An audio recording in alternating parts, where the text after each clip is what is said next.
My name is Mary. For the longest time, my primary role was defined by others, dutiful wife, daughter-in-law, and then with the arrival of my precious son, new mother. Now I'm also a writer, an advocate, and a survivor. The day my own husband raised his hand to me at the gleeful urging of his mother wasn't just the end of my marriage. It was the explosive beginning of my real life. They thought the slammed door of our home as I fled was the sound of my defeat, but it was the first jarring note in a symphony of their downfall.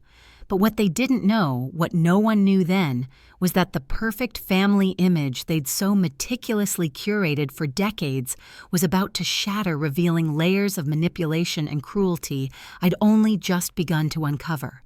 There are multiple truths that will be revealed in this story, truths so twisted they almost broke me.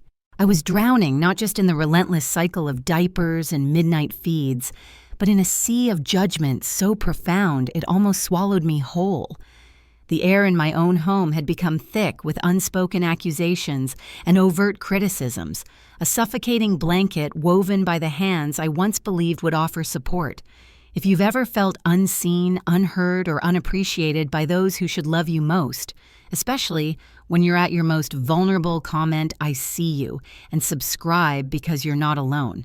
Trust me, if you're someone who believes in the sanctity of family but has felt the sting of its darker side, this story will change how you see those dynamics forever, and maybe even give you the strength to rewrite your own.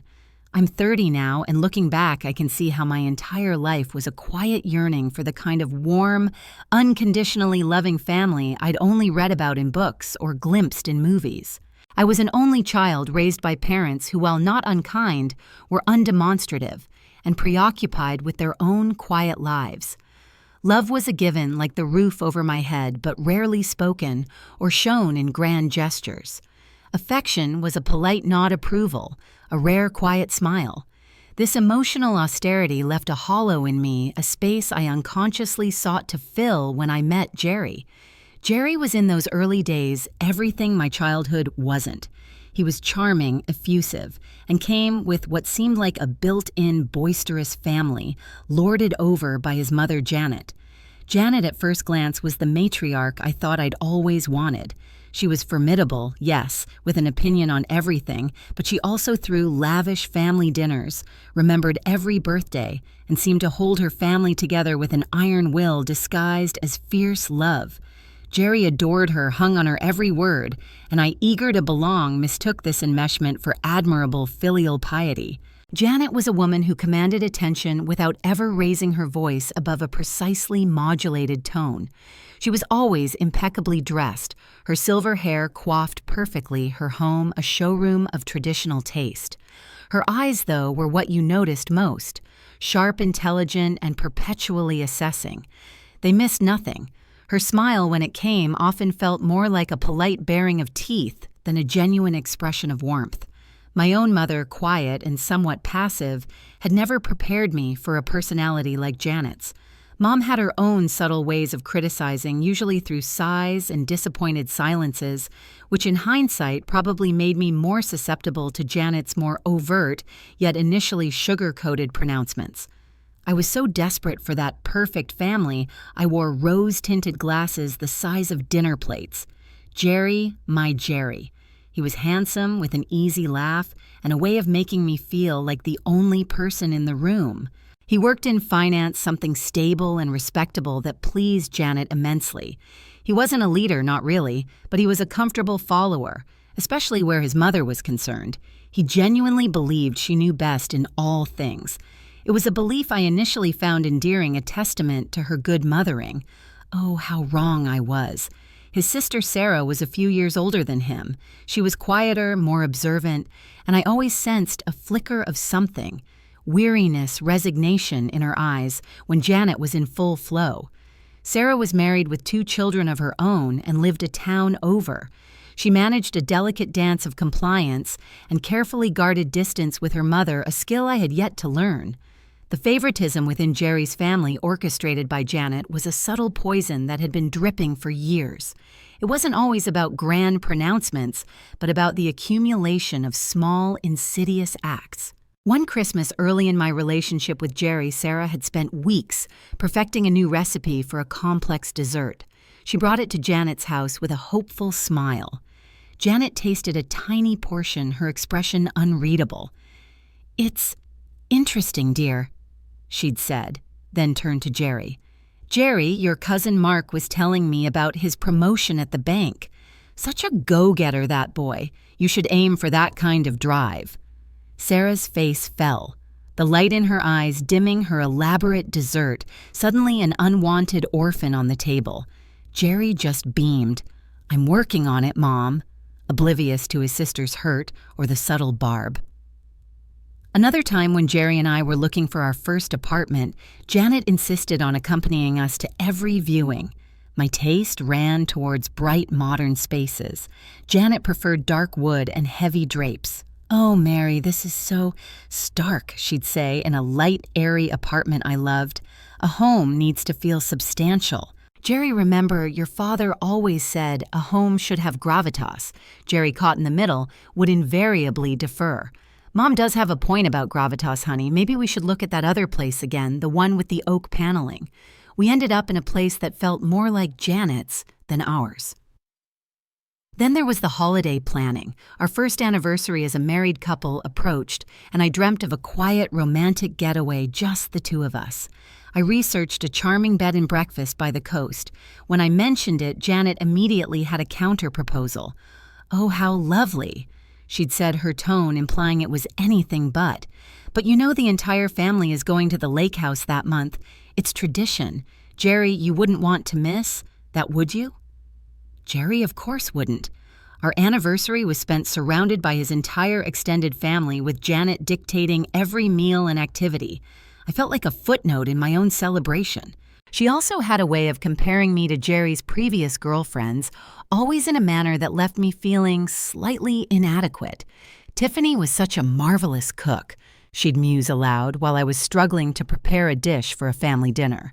Or, "Brenda had such an impressive career in law, so ambitious." My own work as a graphic designer before I decided to focus on starting a family was often dismissed as Mary's little drawings or a nice hobby to keep her busy. When I'd proudly shown her a portfolio that had landed me a significant freelance project, she'd merely glanced at it. "That's colorful, dear. Is Jerry happy with you spending so much time on that?" The implication was always clear. My pursuits were trivial, secondary to Jerry's career, and by extension, her ambitions for him. These instances, small in isolation, wove a tapestry of control and subtle undermining.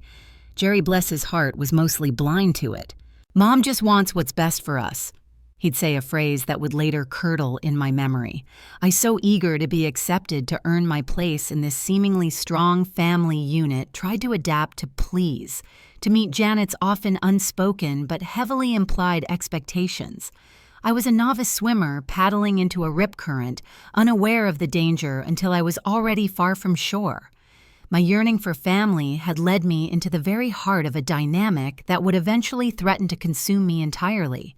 The years leading up to the birth of our son were a masterclass in Janet's subtle and sometimes not so subtle erosion of my autonomy. It was a repeating cycle. I would have a desire, an idea, a preference. Janet would have a counter-opinion, usually framed as best practice or tradition. Jerry, caught in the crossfire, would invariably capitulate to his mother, urging me to do the same just to keep the peace. The peace, I realized too late, was always bought at the cost of my own. Our wedding planning was the first major battleground. I'd envisioned a small, intimate ceremony, perhaps outdoors, with a relaxed reception. Janet had other ideas. "A wedding is a statement, Mary," she declared, her voice laced with the authority of a seasoned general. "It's about family tradition. The Bensons always have a church wedding followed by a formal reception at the grand ballroom. Jerry's cousins all did it this way." My Pinterest boards, filled with rustic charm, were swept aside for swatches of damask and seating charts that prioritized Janet's extensive network of acquaintances. But Janet, I'd tried my voice small even to my own ears. Jerry and I talked about something more personal, less elaborate.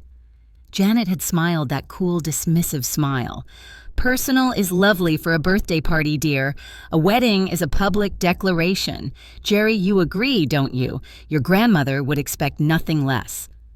Jerry Ever, the dutiful son, had nodded. Mom's right, honey. It's important to her, to the family. It's just one day. We can make it work. I remember staring at my reflection in the overly ornate mirror of the bridal suite at the grand ballroom, feeling like an imposter in a dress that felt more like a costume chosen by Janet than a gown chosen by me. The day was beautiful by all conventional standards, but it wasn't mine. Then came the house. After a couple of years in the apartment that Janet had heavily influenced, we were ready to buy. I dreamt of a little bungalow with a garden, a fixer-upper, perhaps something we could pour our personalities into. Janet, however, had her eye on a new development on the right side of town filled with beige McMansions that all looked identical. It's a sound investment, Mary, she'd argued. Good schools, even if you're not thinking about that yet. Her emphasis on yet was a pointed reminder of her expectation for grandchildren. And so much more presentable than those dilapidated old places you seem to favor. But Jerry, I'd pleaded later that night, this house she wants, it has no soul. It's beige. Everything is beige. Jerry had sighed, running a hand through his hair. I know, honey, but Mom's done a lot of research. She says the resale value is excellent, and it would make her really happy. Can't we just consider it more seriously? We bought the beige house. I tried to inject color personality, but Janet's helpful suggestions during her frequent visits. Oh, Mary, are you sure about that rather vivid feature wall wore me down? It felt like living in her guest house. My career, the graphic design work I was once so passionate about, also took a hit. Before we seriously started trying for a baby, I landed a major project with a well-known local brand. It was a huge step for me, a validation of my talent. I was ecstatic. When I shared the news at a Sunday dinner, Janet's reaction was lukewarm. That's nice, dear, she'd said, barely looking up from her plate. Just don't let it distract you from more important things. Jerry needs your support at home, especially with his demanding job. Jerry, bless him, had tried. Mom, this is a big deal for Mary. But Janet had just smiled serenely. Of course, dear. All accomplishments are nice. The way she said nice made it sound utterly insignificant. My triumph felt deflated, a brightly colored balloon slowly leaking air. The internal monologue during those years was a relentless tug of war. Am I being unreasonable? Is she just trying to help? Am I too sensitive? Maybe this is what having a close-knit family is like. But a small, persistent voice whispered, no, this isn't right. This isn't love. This is control. I was losing myself, my edges blurring into the beige landscape of Janet's expectations. I remember one particularly telling conversation when I found out I was pregnant. We'd gone to Janet's to share the news. She was, of course, overjoyed, but her joy quickly morphed into a detailed plan of action. A Benson baby, she'd exclaimed, clapping her hands. Wonderful, now you'll need to see Dr. Alistair, of course. He delivered all the children in the Henderson family, and you know how well they turned out. And no midwives or any of that nonsense. A proper hospital birth. I'd just found out hours before. My head was still spinning with the miracle of it all. Actually, Janet, I began tentatively, I was thinking of exploring a birthing center and maybe working with a doula. Janet's smile tightened. A birthing center, Mary, dear, this isn't a spa treatment. This is about the safe delivery of my grandchild. Jerry, you need to talk some sense into her. We can't have her taking risks with some alternative fad. Jerry, ever eager to smooth things over, jumped in. Mom, Mary's just looking at options. But of course we'll consider Dr. Alistair. You have so much experience, Mom. He squeezed my hand, a silent plea to just go along. Later, I told him, Jerry, this is our baby, our experience. I want to feel empowered, not dictated to. He looked pained. I know, honey, I know, but Mom means well. She's just excited. Can't we just hear her out? It's not worth upsetting her. Upsetting her? That was always the bottom line. My feelings, my desires were secondary. My friend Maria was my lifeline during this period. She was the one person I could confide in without feeling judged or dismissed. Maria was pragmatic, sharp-tongued, and fiercely loyal. She'd known me since college, before Jerry, before Janet. "She's a classic narcissist, Mary," Maria had stated bluntly over coffee one afternoon after I'd recounted the latest episode of Janet's interference. "Oh, Maria, that's a strong word," I'd protested weakly. "Is it, or is it accurate?" Maria raised an eyebrow.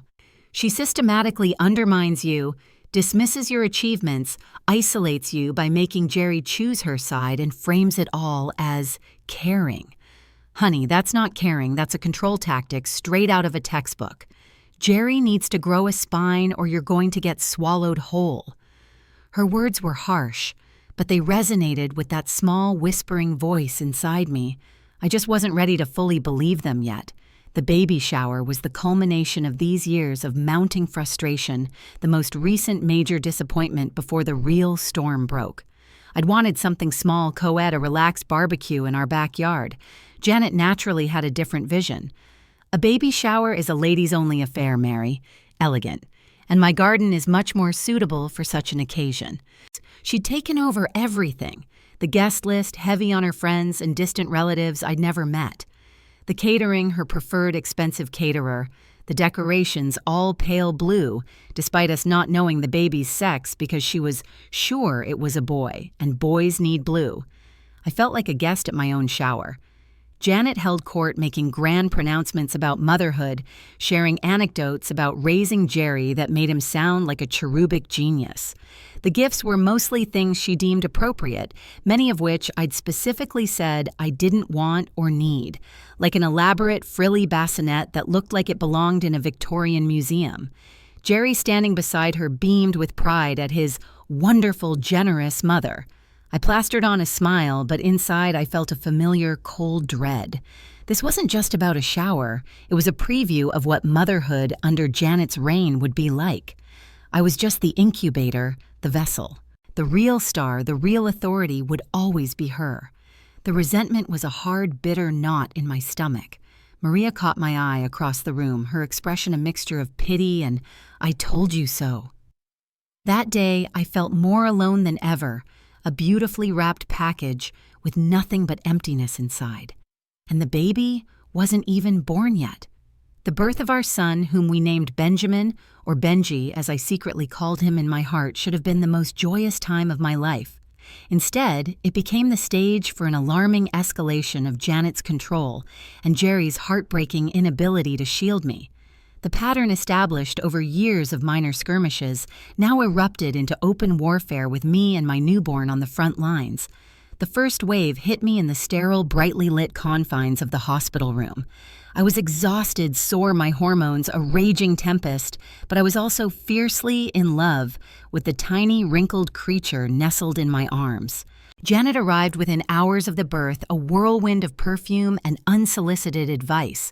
My attempts to breastfeed were clumsy, painful, and Benji was struggling to latch. Janet hovered, her eyes critical. "Are you sure he's getting anything, Mary? He seems terribly fussy. In my day, we just gave them a bottle if there was any doubt. No point starving the poor child for the sake of, well, you know." Her voice dripped with disapproval.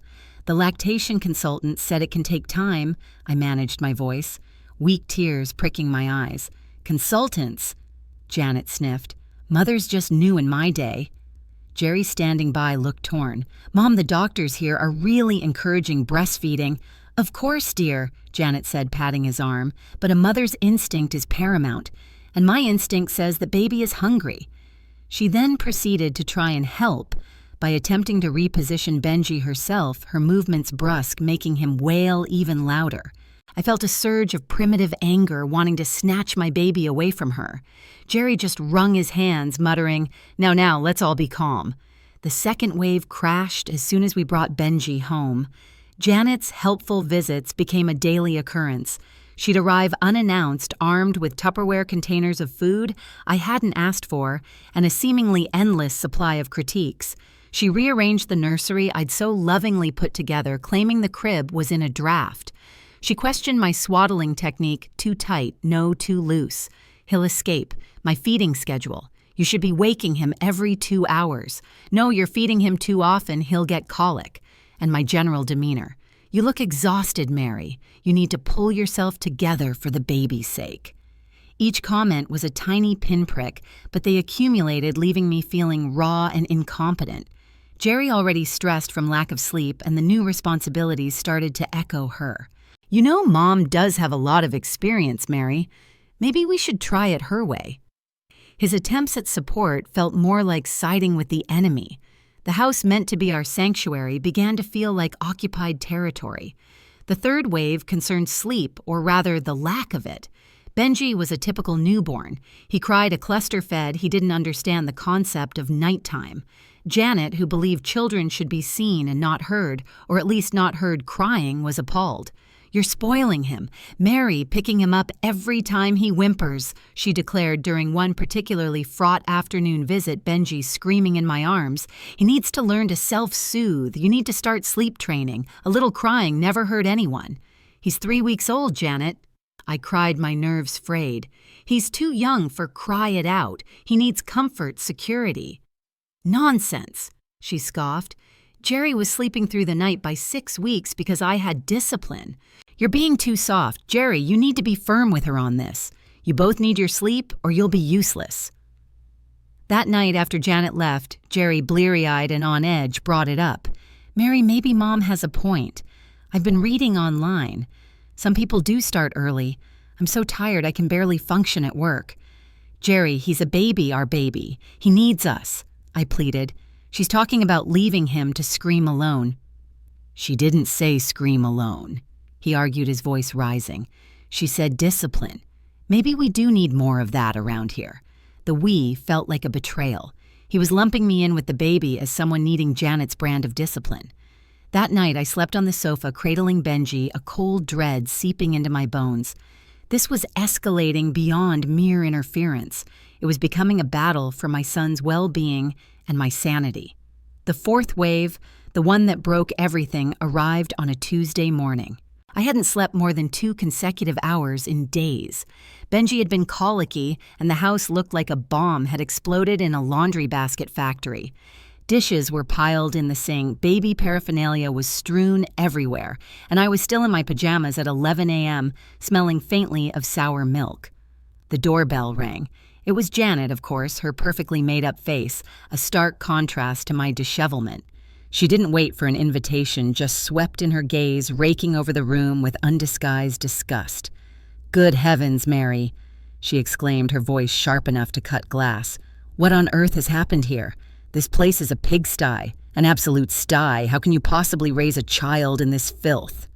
I flinched as if struck. Years of suppressed frustration, exhaustion, and hormonal imbalance coalesced into a single point of fury. "I'm doing my best, Janet," I snapped, my voice trembling. "He's been up all night. I've been up all night. Maybe if I had some actual help instead of constant criticism." "Help!" she interrupted, her eyes blazing.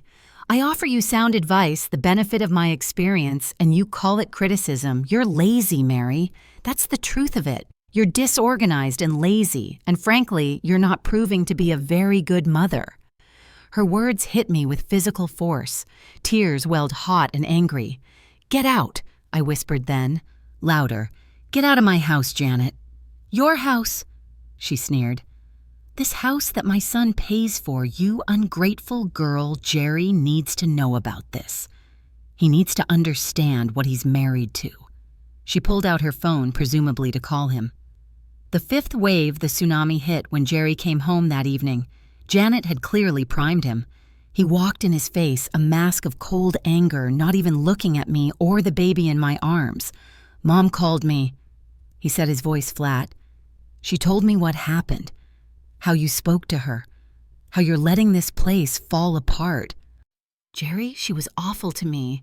She called me lazy, a bad mother." I choked out, tears streaming now. Benji, sensing my distress, started to wail. "Maybe she has a point." Jerry suddenly roared, his face contorting. "Look at this place. Look at yourself. Mom tries to help, and you throw it back in her face. You're always so dramatic, so difficult." Janet, who had apparently let herself in again or had been waiting for Jerry, emerged from the kitchen doorway, a smug, vindicated look on her face. "She needs to learn respect, Jerry." Janet said, her voice like ice. "She needs discipline, a firm hand. You're the man of this house. You need to teach her." My blood ran cold. Teach me, discipline me. I stared at Jerry, my husband, the man I had loved, whose child I held. "Jerry, don't listen to her. This is insane." He took a step towards me, his eyes hard. "Mom's right. You're out of line. You're always out of line." And then he did it. He raised his hand and slapped me hard across the face. The shock was a white-hot explosion in my head. The sound of it seemed to echo in the sudden ringing silence. Benji's wails intensified a soundtrack to my world shattering. I stumbled back, my hand flying to my stinging cheek. Through a haze of disbelief and pain, I saw Janet. She wasn't shocked. She wasn't horrified. She was smiling, a small, triumphant smirk. In that instant, something inside me broke, but something else, something cold and hard and incredibly clear, began to form. This was not love. This was not family. This was abuse, plain and simple, orchestrated and applauded. As I lay in bed that night, the sting on my cheek, a throbbing reminder, Jerry snoring softly beside me, as if he hadn't just assaulted his wife, I knew I couldn't stay. My son and I deserved more than this. We deserved safety. But I wouldn't just slink away in defeat. They had underestimated me. They had mistaken my desire for peace for weakness. They were about to find out how wrong they were. And as that thought solidified, a chilling realization, a tiny sliver of an idea sparked in the darkness. My phone, which I'd been using to play white noise for Benji earlier, had been on the nightstand during that entire horrific exchange. Had I accidentally hit record when fumbling with it? Or had some subconscious part of me, sensing the impending doom, deliberately activated it? The thought was both terrifying and electrifying. Little did they know the evidence of their cruelty might already be in my possession. The game, I realized with a sudden icy calm, was far from over. It was just beginning. The next morning, the sun streamed into the bedroom with an almost mocking cheerfulness. My cheek throbbed, a dull ache that was nothing compared to the gaping wound in my heart. Jerry had already left for work, a brief, mumbled, "Sorry about last night," thrown over his shoulder as if he'd spilled coffee, not shattered my world. The casualness of his apology was almost as painful as the slap itself. As soon as his car pulled away, I scrambled for my phone, my fingers trembling. I navigated to the voice memo app, my breath catching in my throat. There it was. A recording time-stamped from the previous evening, labeled with a generic file name, nearly 30 minutes long. My heart hammered against my ribs as I pressed play, headphones clamped over my ears so Benji, sleeping peacefully in his bassinet, wouldn't stir. The audio was horrifyingly clear. First my strained voice, Janet's venomous accusations. Pigsty, filth, lazy, not a good mother. Then my desperate defense, my demand for her to leave. And then Jerry's arrival, his cold anger, his parroting of Janet's words, my pleading. And finally, Janet's chilling instruction: she needs to learn respect, Jerry. She needs discipline, a firm hand. You need to teach her. Followed by Jerry's rage-filled agreement: "Mom's right, you're out of line." And then the sickening sharp crack of his hand connecting with my face, my choked gasp, Benji's terrified wails. Listening to it was like reliving the nightmare, but this time with a horrifyingly objective clarity. I wasn't oversensitive. I wasn't hormonal and irrational. This was real. This was undeniable. The recording was a truth bomb primed and ready. A wave of nausea washed over me, followed by a surge of cold, hard fury.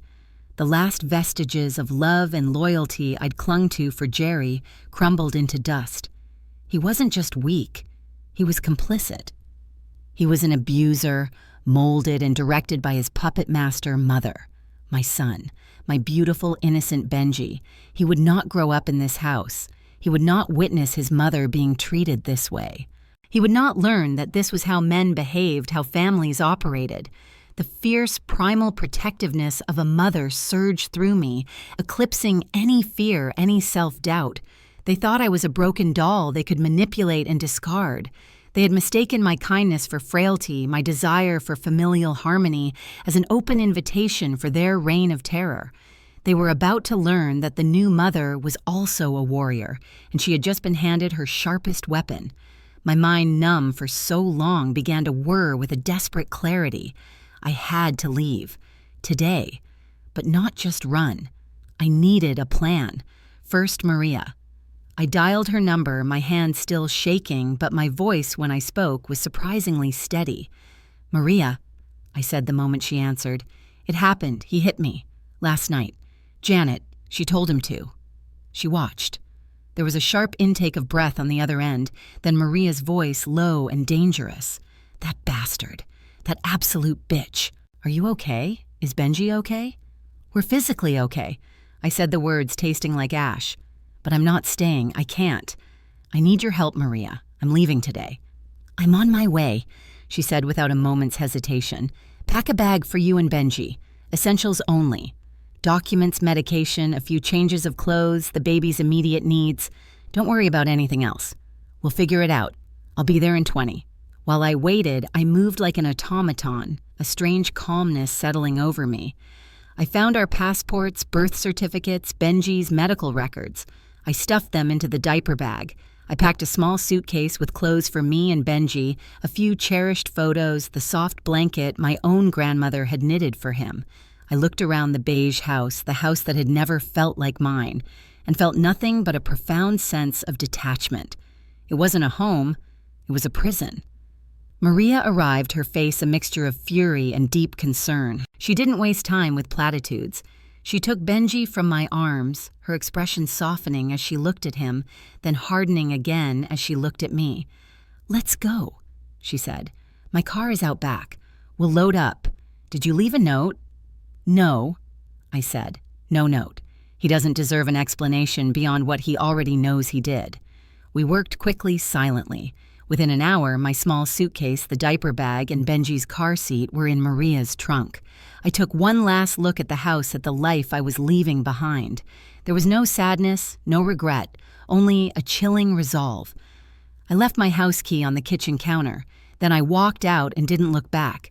The relief that washed over me as Maria drove away was immense, like emerging from a suffocating dive into fresh, clean air. At her cozy, vibrant apartment, so full of color and life, I finally allowed myself to cry great heaving sobs of grief, fear, and an overwhelming sense of release. Maria held me, let me cry, then made me strong coffee and toast. "What now, Mary?" she asked gently once I'd calmed down. "Now," I said, wiping my eyes, a new steely determination hardening my voice. "Now I make them understand the gravity of what they've done. Sarah's annual summer barbecue is in 2 weeks, isn't it? The whole family will be there." Maria's eyes widened, then a slow, almost predatory smile spread across her face.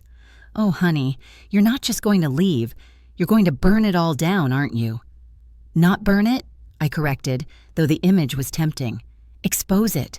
Expose them. I have the recording, Maria, the whole thing." I played a snippet for her. Her face went pale, then flushed with anger. That's beyond monstrous. That's irrefutable." Over the next few days, staying in the sanctuary of Maria's spare room, I started to prepare. I contacted a lawyer Maria recommended initiating divorce proceedings and securing an emergency order of protection, citing the assault and the recording as evidence. My lawyer was appalled but impressed by my foresight in, however, accidentally having the recording. Jerry started calling, of course. First confused, then panicked, then angry. I let most calls go to voicemail. His messages were a pathetic mix of bluster and pleading.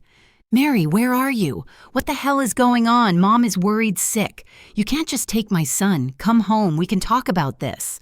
I answered once, putting the phone on speaker with Maria present and my phone's recorder on again just in case. "Jerry," I said, my voice cold and even.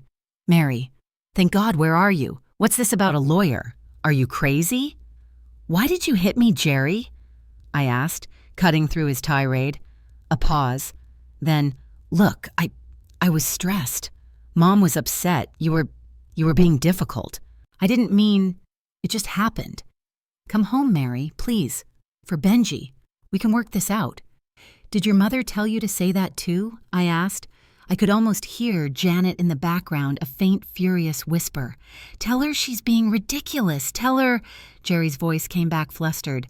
"Mom's just concerned. This is tearing the family apart. You and your mother tore this family apart, Jerry, when you laid a hand on me. Goodbye." I hung up. The recording of that call with Janet's unmistakable coaching in the background became another piece of my arsenal. The 2 weeks leading up to Sarah's barbecue crawled by. I focused on Benji, on my own healing, on preparing myself for the confrontation to come. I wasn't just a victim anymore. I was a woman on a mission, armed with the truth, and a mother determined to protect her child and reclaim her life. The stage was set. The audience would soon gather, and Janet and Jerry had no idea the kind of performance I was about to give. The anticipation was a tight coil in my stomach, a mixture of dread and a fierce, righteous empowerment. The day of Sarah's annual summer barbecue dawned bright and oppressively cheerful. The sun beat down on the perfectly manicured lawn of Sarah's suburban home, glinting off the colorful balloons tied to the porch railing. The smell of grilled meat hung in the air, mingled with the laughter of children, already chasing each other around the yard. It was a picture of idyllic family harmony, a carefully constructed facade I was about to dismantle, brick by painful brick. I arrived with Maria by my side. Benji nestled securely in his carrier against my chest. Maria was my rock, her presence, a silent promise of support. As we walked up the driveway, a hush fell over the small group gathered on the patio, heads turned. I saw Jerry first standing near the grill, a spatula in hand, looking like a caricature of a suburban dad. His eyes widened when he saw me, a flicker of something, fear, guilt, crossing his face before it settled into a wary, almost sullen expression. Then I saw Janet holding court near a table laden with food, dressed in crisp white linen, her silver hair gleaming. Her smile faltered for a fraction of a second when she spotted me, then reformed tighter, more forced. She clearly hadn't expected me to show my face. Perhaps she thought I'd be too ashamed, too broken. Sarah rushed over her expression, a mixture of surprise and anxiety. "Mary, I wasn't sure if you'd come." "I wouldn't miss it, Sarah," I said, my voice calm, betraying none of the turmoil inside me. I offered her a small, genuine smile. She was, after all, an innocent in this mostly. Jerry approached tentatively Janet a few steps behind him. Her eyes narrowed. "Mary?" Jerry began, his voice low. "Can we talk in private?" "Actually, Jerry," I said, my voice carrying clearly in the suddenly quiet yard. "I think what I have to say is something the whole family should hear." A murmur went through the assembled aunts, uncles, cousins. This was not the usual barbecue banter.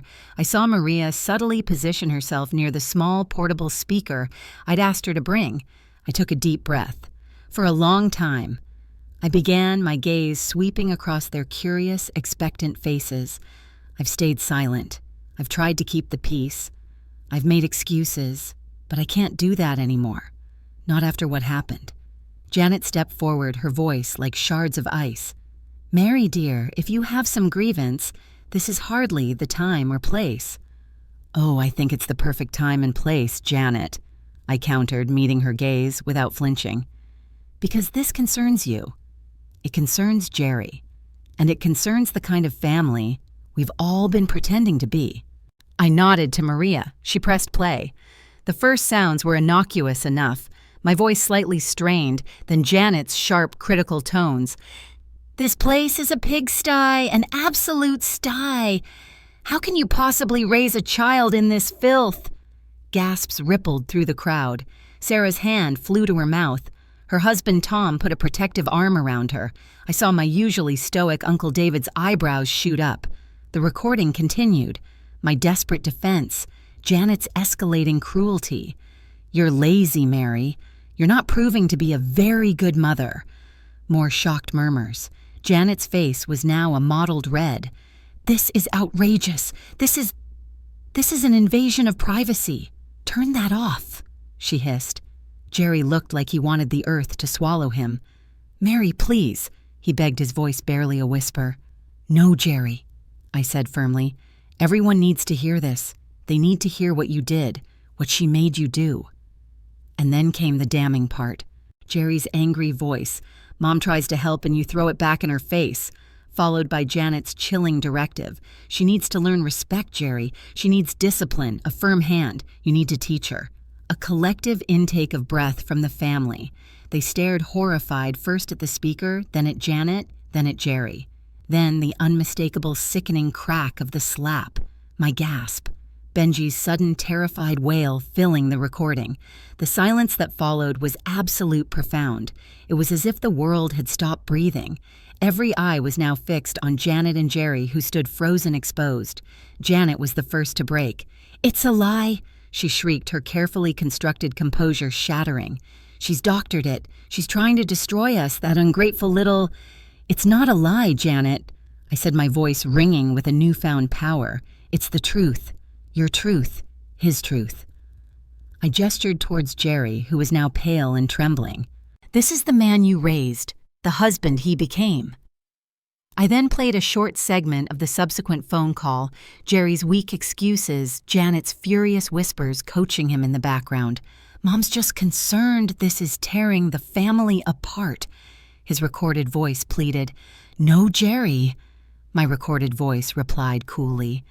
"You and your mother tore this family apart when you laid a hand on me." The power dynamic had irrevocably shifted. I was no longer the timid, accommodating daughter-in-law. I was the accuser armed with undeniable proof. They were the ones squirming exposed. Sarah was crying silently, Tom holding her tight. Her face was a mask of dawning horror, and perhaps a terrible, sickening understanding of her own mother's capacity for cruelty. Then, the dam broke. Uncle David, Jerry's father's usually quiet brother, spoke first, his voice gravelly with emotion. "Janet, I always knew you were tough, but this is monstrous. To encourage your own son to hit his wife."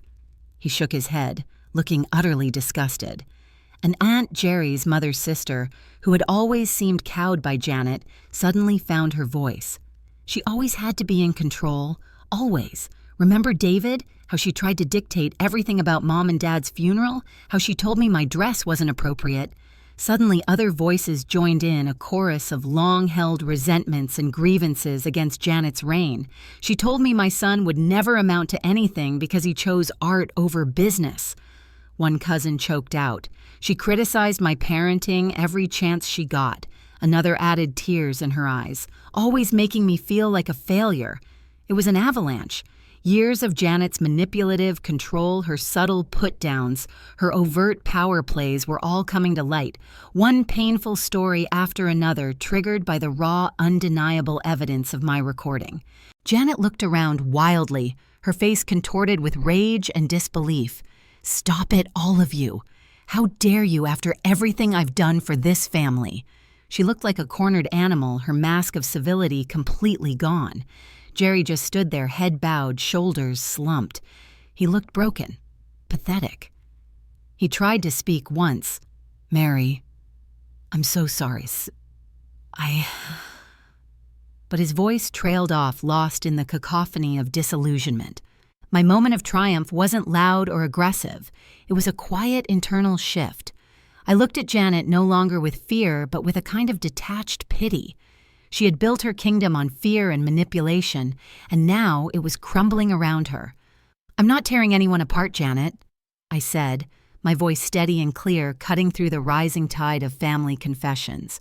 "I'm freeing myself and my son from your toxicity and Jerry's weakness. The truth is, doing the tearing.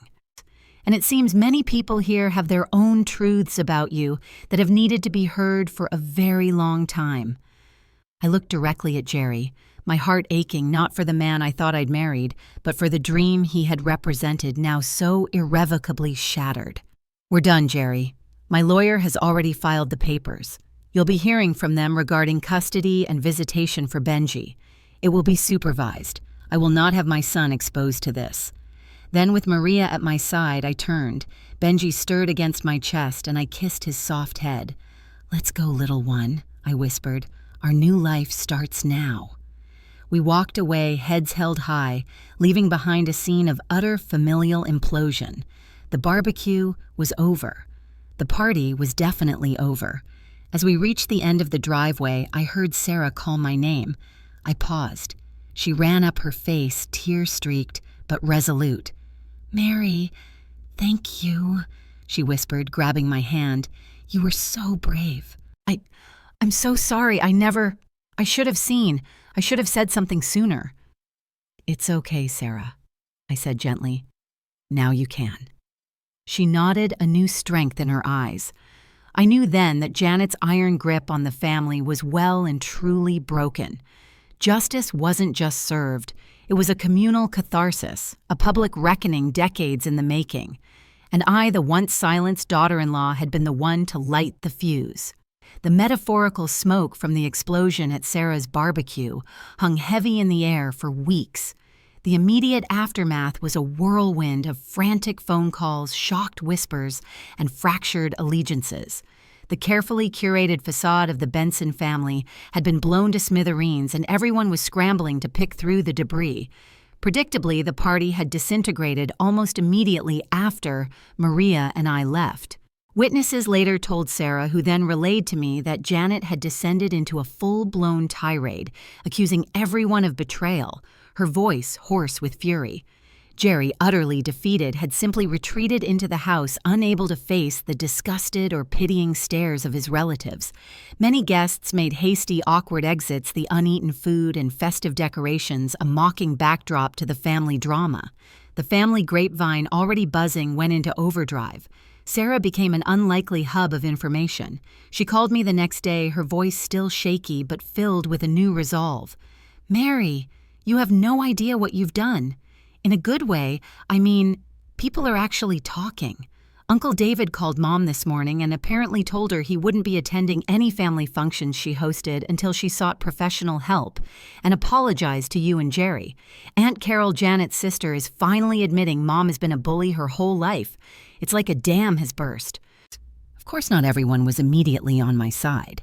A couple of older, more traditional relatives, deeply uncomfortable with public displays of family discord, made tentative calls to me, suggesting that perhaps things could be smoothed over for the sake of family unity.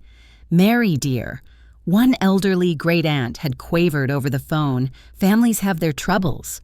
Perhaps with time and a bit of forgiveness." My response was polite but firm. "Thank you for your concern, Aunt Millie, but this isn't a simple trouble. This was abuse, and my son and I will not be returning to that environment. My decision is final. I set boundaries clear and unshakable. There would be no smoothing over of assault and manipulation." Janet predictably did not take her public dethronement lying down. She launched a desperate damage control campaign. She called me repeatedly, her voicemails a bizarre roller coaster of feigned remorse. "Mary, my dear, I was just so worried about the baby. I wasn't myself. I never meant to cause such strife." Vitriolic accusations. "You're a vindictive, unstable girl trying to poison my son against me. You'll regret this." And pathetic pleas. "Think of little Benji. He needs his grandmother. He needs his father." I didn't answer. I saved the voicemails on my lawyer's advice as further evidence of her manipulative nature. Jerry's attempts were equally futile, though tinged with a bewildered despair.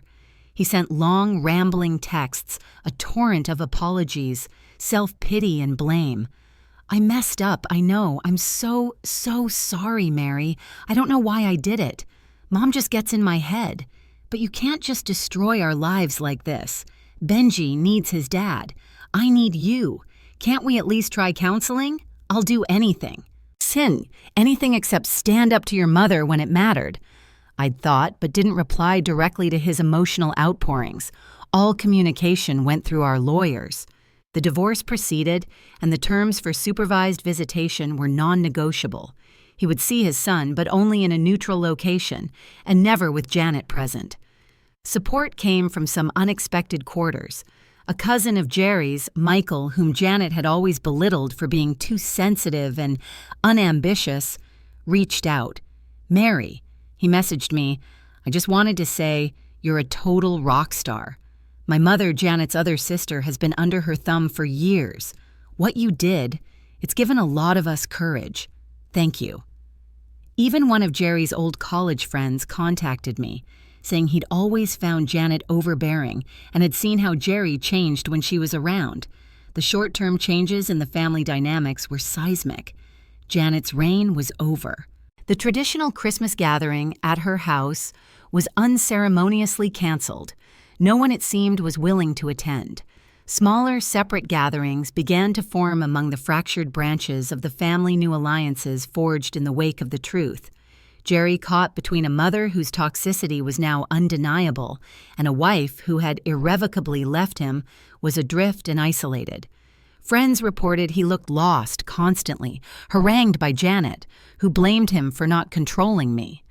Emotionally, I was a strange mix. There was profound relief, like a crushing weight had been lifted from my chest. There was exhaustion, the kind that comes after a long, arduous battle. There was also a quiet, steady current of power. I had spoken my truth, protected my child, and taken control of my own narrative.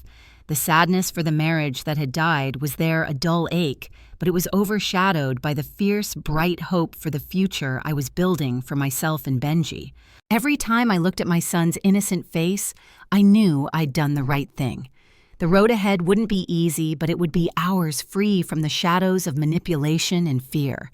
The victory wasn't just in exposing them, it was in reclaiming my peace, my voice, and my son's future.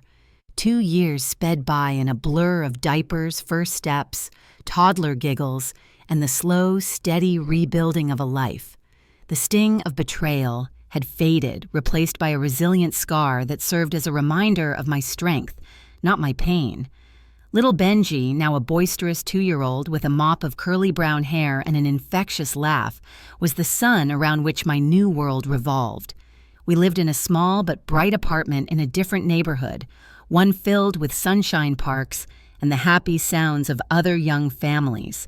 It was our sanctuary, decorated in cheerful colors I'd chosen, filled with plants I diligently watered and overflowing with Benji's toys. There wasn't a hint of beige anywhere. I'd continued with therapy, diligently working through the trauma of my marriage and the insidious effects of Janet's psychological warfare. It was hard work unpacking years of self-doubt and relearning what healthy relationships looked like, but each session chipped away at the old pain, revealing a stronger, more confident Mary. The blog I'd tentatively started, The Unsilenced Mother, had blossomed. What began as a personal outlet, a way to process my experiences, had resonated with thousands of women and some men who had endured similar toxic family dynamics or abusive relationships. I shared my story in carefully anonymized segments, focusing on the lessons learned, the red flags, and the strategies for escape and healing. It became a thriving community, a source of comfort and validation for so many, and surprisingly, a modest source of income that allowed me to work from home and be fully present for Benji. I was no longer just Mary the survivor. I was Mary the advocate, a voice for those still finding theirs. As for Janet and Jerry, karma, as they say, had delivered its due. Janet's world had shrunk considerably. Her iron grip on the family had been permanently broken. Most relatives kept a polite but firm distance. The grand family gatherings she once orchestrated were a thing of the past. Sarah told me Janet had become more bitter, more isolated, her pronouncements now falling on deaf or unwilling ears. Her health apparently had suffered under the weight of her own unrelenting anger and frustration. She saw Benji, her only grandchild, very rarely, perhaps twice a year, thus, for strictly supervised 1-hour visits in a public park. Each visit was a masterclass in her attempts at manipulation, trying to whisper things to Benji, or offer him forbidden sweets, always trying to undermine my rules, even in that limited time frame. These encounters, while briefly stressful, only served to reinforce the correctness of my decision to maintain significant distance. She had no power over me or my son anymore. Jerry was a more tragic figure in a way. The divorce was finalized quickly after the barbecue. He paid child support diligently, that much I'll give him.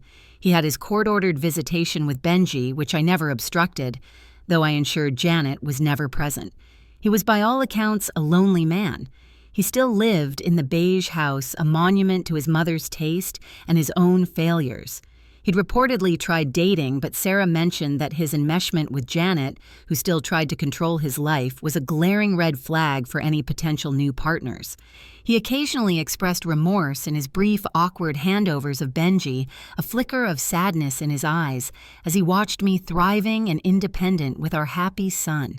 He knew what he'd lost, and he knew it was due to his own weakness, his inability to choose his wife and child over his domineering mother. Perhaps he would change one day, but I wasn't holding my breath. His journey was his own. The extended family dynamics had shifted dramatically. Sarah and I had become incredibly close. She and her husband, Tom, and their children were a regular, joyful presence in our lives. Sarah had found her own voice inspired, she said, by my stand. She set firm boundaries with Janet, creating a healthier space for her own family.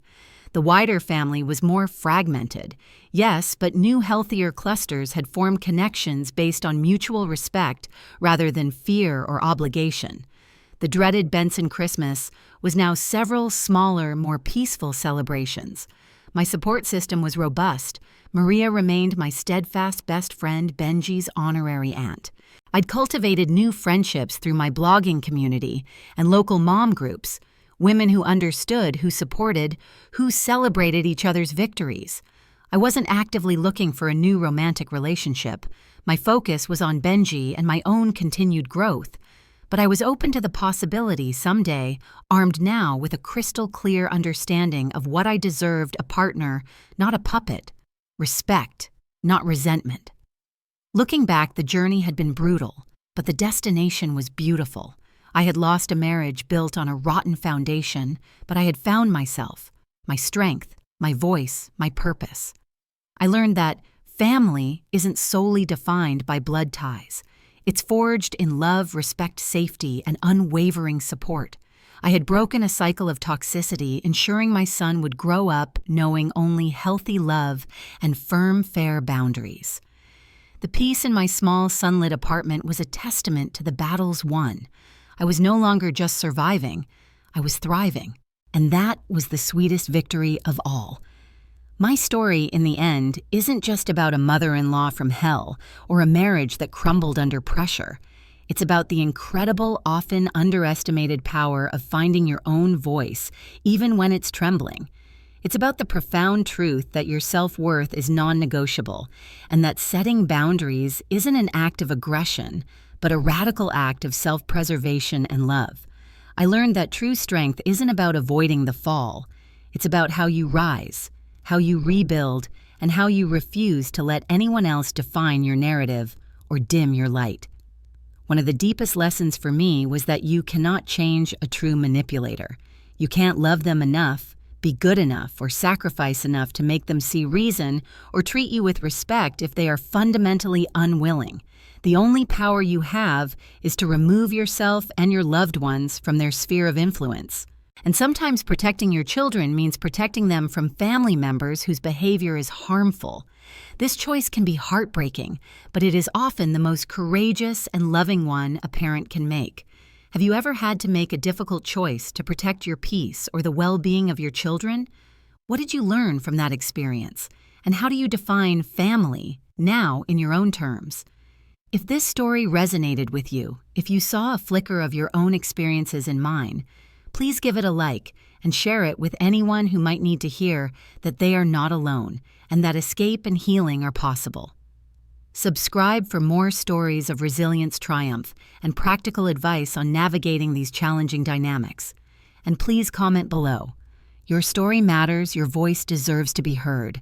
Let's build a community where every individual feels seen, validated, and empowered. Remember, you are inherently worthy of love that uplifts, not diminishes. You deserve relationships that nourish your soul, not drain its very essence. Choosing yourself, choosing your peace, choosing a healthy environment for your children is never selfish. It's absolutely essential. It's the foundation upon which a truly fulfilling life is built. Join our community of survivors and thrivers. Let's continue to support each other on the journey to healing empowerment and creating lives filled with authentic joy.